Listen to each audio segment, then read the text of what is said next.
Sara Sassoon é uma escritora, poeta e educadora judia iraquiana nascida na Austrália que vive em Jerusalém. Ela é autora do premiado livro ilustrado infantil O Bangal de Shoham e, mais recentemente, Isto Não É um Collent. Seu livro de micropoesia Isto é Porque Não Olhamos para Trás recebeu o Prêmio de Poesia Feminina Judaica da Harbour Review. Bem-vinda ao estúdio JNS Jerusalém, Sara Sassoon. Obrigada, Steve. Conte-nos um pouco sobre sua carreira. Certo, acho que minha carreira, você pode começar a falar sobre ela pela minha aliá para Jerusalém, eu acho. Como escritora, sempre escrevi e sempre ensinei. Morei na África do Sul e lecionei para a academia. Ezra e Nehemiah são livros bíblicos sobre os judeus babilônicos. E quando cheguei a Jerusalém, encontrei meu ritmo e espaço de escrita com grupos de escrita em histórias infantis e poesia. E a partir daí eu realmente encontrei minha voz, que é contar a história dos meus avós como judeus iraquianos e viajar para onde minha família não falava. E foi assim que escrevi Bangal de Shoham, que é sobre uma garotinha que sai do Iraque e vem para Israel, e é baseado na história da minha família. Conte um pouco sobre a história da sua família. Então, minha família, todos os meus avós são do Iraque. Meu pai nasceu em Bagdá e em 1951 todos tiveram que sair e vieram para Israel. Na década de 60 mudaram-se para a Austrália. Por isso eu nasci em Sydney, na Austrália, e crescendo na Austrália, sempre fui criada em um lar do Oriente Médio com comida e música típicas. Mas realmente não fui informada sobre a vida deles no Iraque, nem sobre o motivo da saída ou sobre a vida em Israel. Então eles falavam hebraico, falavam judeu-árabe, mas não falavam comigo nesses idiomas. De certa forma, cresci em silêncio. De pais imigrantes de verdade na Austrália, então foi um tipo de infância muito diferente, eu diria. E o que te levou a se tornar escritor, poeta? Certo? Então acho que ser filha de imigrantes. Eu amava ler e foi assim que realmente aprendi a falar. Eu pronuncio muitas palavras em inglês de forma errada porque as li em livros ao invés de ouvi-las em casa, o que é interessante. É uma experiência típica de filha de imigrantes. Para mim, os livros sempre foram uma janela para outros mundos e eu sempre quis fazer o mesmo. E eu amava as palavras, era boa em inglês e isso simplesmente vinha naturalmente para mim. Mas o principal foco da sua escrita é o fato de você vir de uma cultura judaica iraquiana, certo? E como isso afeta o que você transmite aos seus leitores, incluindo muitas crianças? Certo? Então, a verdade é que eu fiz escrita criativa na Universidade Wits, no programa de honra, e fui a melhor da turma, mas eu nunca escrevi sobre as principais questões pelas quais eu estava passando, nunca escrevi sobre ser uma judia iraquiana, eu não escrevi sobre ser uma mãe recente, eu era mãe de uma criança de 1 ano. Na época, eu não escrevia sobre o que importava. E ao vir para Jerusalém e entrar nos meus grupos, de novo eu não escrevi. Eu escrevia histórias askenazes, eu escrevia sobre meu terceiro avô, que era da Tchecoslováquia, passou pelo Holocausto e perdeu sua esposa e 5 filhos. Essas histórias me eram familiares, mas não a minha própria. Um dia escrevi um poema sobre meus avós e meu grupo de poesia disse: "É sobre isso que você deve escrever." E como era de se esperar, eu era obcecada por pesquisa naquela época e estava lendo livros o tempo todo. E eu era a neta que ligava para minha avó pedindo as receitas. Pesach está chegando. Eu preciso de xarope de tâmaras, como faço chalec? Como faço geleia de maçã para o Rosh Hashanah, xarope de tâmaras do chalec? Acho que já falei isso. Então eu sempre tentava recriar de onde eu vim na minha própria casa, enquanto meus meninos cresciam, porque eu sentia falta disso, eu sentia falta. Casei com um sul-africano e me mudei para a África do Sul. Curiosamente, a família dele era uma das poucas famílias Bagdade em Joanesburgo. O avô dele era de Bagdá e, na verdade, quando nossos avós conversavam, eles falavam em judeu-Bagdade um com o outro e discutiam os princípios que tinham em Bagdá. O avô dele saiu em 1923, bem antes do meu avô.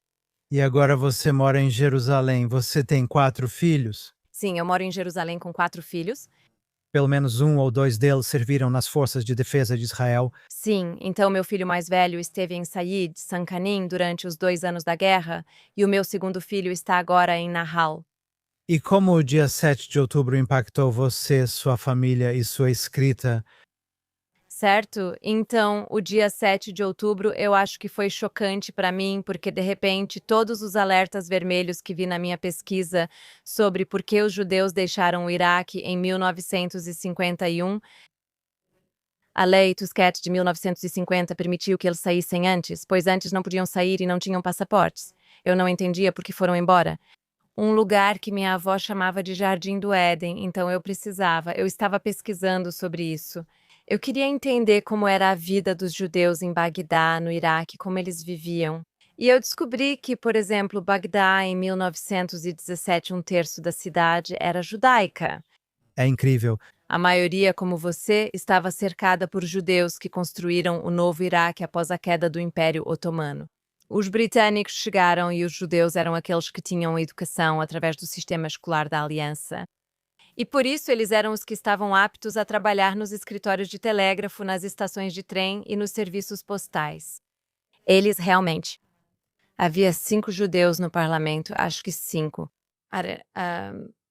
Eles estavam super representados, não havia tantos judeus no Iraque. Assim como não há tantos judeus em muitos países, ainda assim, eles representavam desproporcionalmente a economia. No Shabat, o shuk estava fechado, tudo ficava quieto em Bagdá porque os judeus não estavam trabalhando, então era um mundo completamente diferente. Mas porque eles foram embora? E o motivo foi porque no sistema educacional dos anos 30, a propaganda alemã estava chegando, o nacionalismo panárabe estava crescendo e tudo era muito cuidadosamente orquestrado. Esse ódio aos judeus que foi criado permitiu o Farhud de 1941, que foi o massacre dos judeus, que foi algo enorme. E agora talvez eu esteja me desviando um pouco, mas tudo isso está conectado à questão. Foi um massacre cometido por uma multidão que começou em uma mesquita, começou em uma. Zvi Arruda descreveu isso em seu livro sobre os judeus da Babilônia. E ele diz: começou em uma mesquita e foi incitado de dentro dela. E foi planejado. E foi no dia em que os britânicos estavam chegando, o dia em que os britânicos, a região, estavam voltando. Os britânicos tinham derrotado o exército iraquiano. Porque o que aconteceu no Iraque? Houve um golpe. Em 1941, que derrubou o governo apoiado pelos britânicos, a administração, e era panarabista nacionalista, apoiava a Alemanha, era pró-Alemanha. E o que aconteceu com isso foi que os judeus ficaram em grande perigo. Então, quando os britânicos derrotaram o exército iraquiano, os judeus ficaram felizes. E então, uma das razões que as pessoas dizem que o massacre aconteceu foi porque os judeus apoiaram o regente. Mas, na verdade, foi um massacre de vizinhos contra judeus.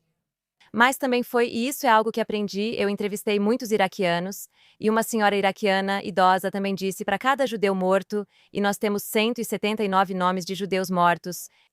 E foi como 7 de outubro, os estupros, os saques, foi simplesmente uma destruição completa e total nas casas dos judeus. Isso foi o que mais chocou. Eles foram até as casas dos judeus, as casas estavam marcadas com mãos vermelhas. E esse é o motivo. Uma das coisas que fiz desde 7 de outubro foi me manifestar contra a mão vermelha. Então veja, eu aprendi tudo isso antes de 7 de outubro e de repente você vê mãos vermelhas nos perfis de celebridades de Hollywood. E eu estou olhando para a mão vermelha deles. E eu estou olhando para o Farhud e dizendo que aquelas mãos vermelhas estavam nas portas dos judeus para que soubessem aonde ir. Massacre. Mas, de novo, para cada judeu assassinado, essas mulheres afirmaram que judeus foram salvos por vizinhos muçulmanos e cristãos. É segurar os dois lados, algo que tivemos que aprender desde 7 de outubro. Como você segura os dois lados? Como você lida com isso? Existem muçulmanos que dizem que querem tomar Israel e matar todos os judeus, como está escrito na carta do Hamas? E então, como você aceita que existem muçulmanos que não têm voz para falar contra o Hamas? Por exemplo, dentro de Gaza, dentro da Judeia-Samaria, esta semana recebi uma mensagem no Instagram de um homem da Judeia-Samaria. Obviamente, ele não pôde me dizer o nome dele, mas disse que costumava trabalhar em Israel, que costumava ir para Tel Aviv e que ama Israel. Ele não pode se manifestar por ser perigoso demais. Mas ele deseja apenas o bem para os judeus e para Israel, e ele só lamenta não poder viver em liberdade em Israel. Então essas vozes são silenciadas. E acho que minha pesquisa sobre isso mostra que os judeus viveram no Iraque, viveram bem, Houve muçulmanos que foram e os mataram no Farhud e tornaram a vida tão miserável que eles tiveram que partir em 1951. Havia muçulmanos que amavam os judeus e queriam que ficassem, mas não podiam se manifestar. Essa é a situação atual. E como você lida com o nascimento? Graças à minha pesquisa, consigo lidar com ambos. E eu acredito que há muitas pessoas no Oriente Médio e também dentro de Israel que apoiam Israel e os judeus. Veem Israel como esperança pelas liberdades e vozes que almejam, e isso motiva a minha escrita. E você tem um grande número de seguidores nas redes sociais, incluindo o Instagram, como mencionou, mas sua mensagem ali é essencialmente de esperança. E que pessoas como você, que têm origens em países árabes, podem realmente fornecer a chave para uma ponte, se preferir, para o futuro. Eu acho que sim, e acho que é simples. Sinto que vivemos em um mundo de política em vez de pessoas. Às vezes, a política tira nosso senso pessoal de poder. Cada pessoa tem o poder de escolher, e se cada pessoa escolher ver o mundo um pouco diferente dos jornais para dizer o que é certo aqui, o que é um ato de amor, o que é um ato de bondade, o que é um ato de luz, ou isso é um ato de ódio, isso é uma palavra de ódio, algo muito básico e humano. Isso é um ato que cria bondade no mundo. E parece tão simples e talvez ingênuo, mas realmente se cada pessoa fosse capaz de fazer isso. E nós somos totalmente contra qualquer um que prejudique a harmonia, então temos que. Por um lado, é como a imagem de Xemia. Quando eles estão construindo os muros de Jerusalém, quando retornam, o povo está construindo os muros. Eles são ameaçados pelos samaritanos, que não querem que os judeus reconstruam os muros de Jerusalém e se protejam. Então, como eles constroem os muros? Em uma mão, eles têm o martelo para construir e na outra mão, eles têm a espada. Precisamos ser claras sobre o que queremos construir. Queremos construir lares seguros, sociedades seguras, baseadas na convivência e no respeito mútuo, e um respeito que vem de casa, ao respeitar que protegemos nossas famílias, mas também temos a espada. Qualquer um que ousar prejudicar nosso espaço protegido, do que significa viver em uma sociedade pacífica. Não teremos piedade de você, você não pode vir com seu ódio, e não vamos te dar espaço, não vamos te dar tempo, teremos que. Quero dizer, esses são meus 2 filhos no exército. Os exércitos israelenses estão aqui para defender o país, e eles estão lá para defender cada pessoa em Israel, judeu, muçulmano, druso, cristão, todo mundo aqui. É dever deles defender os israelenses. E não se trata de religião, não se trata de cultura, é simplesmente sobre humanidade básica e precisamos voltar à humanidade básica sem política. E é por isso que, em todos os espectros, você vai encontrar extremistas. Mas isso não significa que você deve eliminar toda uma cultura ou um povo. Mas, novamente, pessoas. Algumas sociedades foram dominadas, por isso valorizo tanto a educação. Precisamos insistir que a educação transmita mensagens de crescimento, mensagens de construção, e não mensagens de ódio e vitimização. Não me identifico com isso, principalmente pela minha origem. Você acha que as alianças que Israel formou com alguns países árabes, como nos Acordos de Abraão e desde 7 de outubro também, onde os países se alinharam com. Se você gosta de Israel e, sabe, é contra o eixo do Irã e dos outros países que são tão contrários ao Estado judeu, você vê alguma esperança de que talvez um dia países árabes como o Iraque possam ser incluídos nesse grupo? Essa é a esperança, amigos iraquianos. Tenho uma amiga Bagdali muito querida. Ele trabalha em um banco, tem esposa e uma filha e é muito interessado em política. Ele gosta, ele realmente sabe o que está acontecendo e a esperança dele são os Acordos de Abraão. E eu acho que muitos iraquianos também têm essa esperança. Mas enquanto o regime iraniano estiver no poder, o Iraque é um proxy do Irã no momento e não há chance no Iraque, por enquanto. Você não pode nem falar sobre o rio Tigre secando sem ser processada. Há tanto silenciamento que falar com uma israelense como eu é pena de morte. Eu acho que nós, do Ocidente, não entendemos o que significa viver no Oriente Médio e não podemos olhar para o Oriente Médio com os nossos olhos ocidentais. Precisamos entrar no Oriente Médio a partir de uma perspectiva do Oriente Médio, a partir da cultura do Oriente Médio. E precisamos falar a língua deles, que é a linguagem da família. A família é a coisa mais importante no Oriente Médio e fazemos de tudo para proteger a família. E o mais bonito sobre os acordos de Abraão e a forma como é contado, a narrativa disso é: nós somos os filhos de Abraão. E de repente nos é dada uma missão diferente, nós somos ambos filhos de Abraão. Em que tipo de mundo queremos viver juntos? E é isso que eu sinto falta. E o que as pessoas falam na política é: onde está a visão para o que queremos que o Oriente Médio seja? Parece que interessa a muitos que o Oriente Médio esteja em conflito, mas isso não favorece a pessoa comum. Isso não convém às pessoas que me procuram, compartilham suas histórias e dizem que amam o trabalho que eu faço, porque isso lhes dá esperança, lhes dá uma voz. Ela vê apenas a pessoa comum e simples, e se formos honestas, o mundo é feito de pessoas comuns. Pessoas simples que só querem sustentar suas famílias e ter um bom jantar com elas. E é por isso que sua voz é tão importante, mas vamos voltar um pouco para a sua escrita enquanto nos aproximamos do final da entrevista.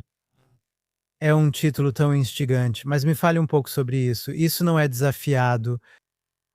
Isso não é um desafio, só fala das batidas da minha avó, que é a ideia de que uma garotinha cresce em Sydney e ela entra em uma competição de canal, mas ela entra para ser como a avó dela, o que não é um desafio. Também é cozido durante a noite no Shabat, é frango com arroz e é muito, muito diferente do que os judeus europeus fazem para o Shabat. Todos dizem a ela a cada passo, enquanto corta cebolas, tomates, gengibre e alho, que isso não é um desafio. E a avó dela está lá com ela preparando e ela diz: não se preocupe, este é um prato especial que já passou por muitas mãos e terras. Estar aqui é o que realmente quero oferecer. Essa tradição é motivo de grande orgulho, independentemente de nossa origem, pois nos dá raízes, mas também para que possamos compartilhar isso com outras pessoas e criar uma comunidade em torno disso, uma nova comunidade. Minha avó precisou sair do Iraque e ir para Israel, vivendo nos campos de barracas, onde a vida era muito difícil. E nos anos 60 mudou-se para Sydney com 8 filhos.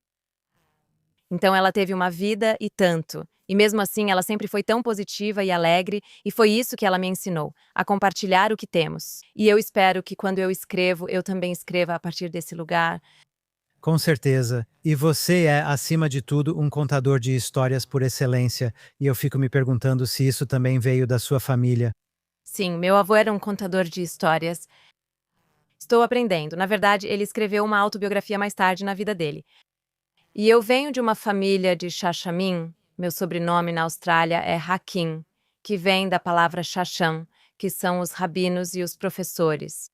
E as histórias são uma parte muito importante da cultura do Oriente Médio. São as histórias que contamos que são importantes e que também nos dão muita força. Tenho outro livro infantil que será lançado em Israel, em hebraico, e se Deus quiser também nos Estados Unidos. Conte pra gente sobre isso. Então se chama Haud Betismura, o Udi na orquestra, e é todo sobre os irmãos Al-Kawaidi. Então eles eram os músicos mais famosos do Iraque, e as músicas que ainda são cantadas no Iraque hoje são deles, mas agora são chamadas de músicas folclóricas.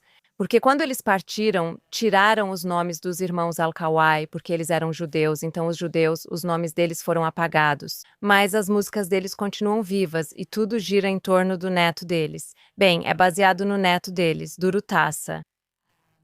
De certo modo foi inspirado e combina com a história deles. Mas basicamente, quando eles vieram para Israel, eles não permitiram que seus filhos tocassem instrumentos musicais, porque em Israel o udê não era reconhecido como um instrumento aceitável. Não era Mozart, não era Beethoven, isso era europeu. Os judeus vieram com sua música europeia e ouviram música árabe, e para eles, para seus ouvidos, não soava bem. Então, quando o filho deles quer tocar o udê, quando o neto quer tocar o udê, o avô diz: não. Vir contador, faça outra coisa, mas não seja músico, e principalmente não toque o udê, porque ninguém quer ouvir. Então o neto segue em frente para provar que há um lugar para o udê na orquestra. Incrível. E o que te fez escrever em hebraico desta vez? Porque minhas histórias são essencialmente histórias do Oriente Médio que também precisam ser ouvidas em Israel. Meu pai e os irmãos dele passaram por momentos tão difíceis quando vieram para cá. Havia tanta vergonha por virem de países árabes que foi imposta a eles, quando, na verdade, a cultura deles era tão rica e há tanto do que se orgulhar. E eu acho que a minha geração é a segunda, terceira geração capaz de chegar e dizer: espera, nós amamos os lares em que crescemos, queremos compartilhar isso e queremos. Meu tio em Los Angeles foi a uma palestra minha sobre Charam Bengal e ficou lá sentado. Ele disse: "Pela primeira vez, tenho orgulho de ser um judeu iraquiano. Eu não sabia o quanto eu tinha para me orgulhar e ele nasceu em Bagdá.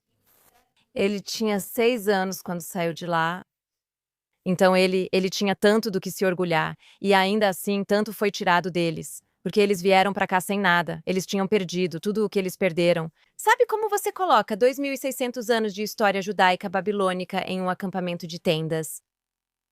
É isso que estou recuperando e por isso foco nas histórias de Esra e Neemias, a segunda restauração. Há tanto nesses livros que, em paralelo ao que está acontecendo hoje, os mesmos problemas que eles tinham nos tempos bíblicos, nós temos agora. Questões de liderança, questões de quem é judeu, questões de como construímos uma identidade judaica. Voltando como judeus da diáspora para um novo país, qual é a nossa missão e o nosso papel como judeus? Agora, no mundo, tudo mudou e é isso que precisamos abordar agora, mas com muita alegria e esperança, porque sim, a realidade é sombria. O dia 7 de outubro foi sombrio, os últimos 2 anos de guerra. Como mãe de um soldado, eu sei o quanto tem sido difícil e devastador. E mesmo assim, as flores estão crescendo, há flores de amendoeira nas árvores. Precisamos focar na realidade de que coisas boas estão acontecendo. Existem pessoas do Oriente Médio que querem acreditar em Israel, que Israel virá e espalhará seu. É assim que Israel é, que é convivência e aceitação. Onde as mulheres podem andar na rua, livres e com autonomia, isso significa muito para as pessoas. E eu acho que essa é a missão de Israel agora, e devemos nos orgulhar muito como judias, como israelenses. Porque o que conquistamos no Oriente Médio é exatamente o motivo pelo qual nossos inimigos nos odeiam, e é por isso mesmo que devemos ter mais orgulho e temos muito a oferecer. Como uma sociedade que realmente valoriza a família e os valores tradicionais do Oriente Médio, mas que também valoriza as liberdades, isso ajuda a criar uma sociedade que vai durar muito mais do que o que está acontecendo no Oriente Médio. Em vez de estar em chamas, nós sabemos como viver em paz. Sara Sassum, foi realmente uma honra e um prazer entrevistá-la e desejamos tudo de melhor para você. Obrigada, obrigada.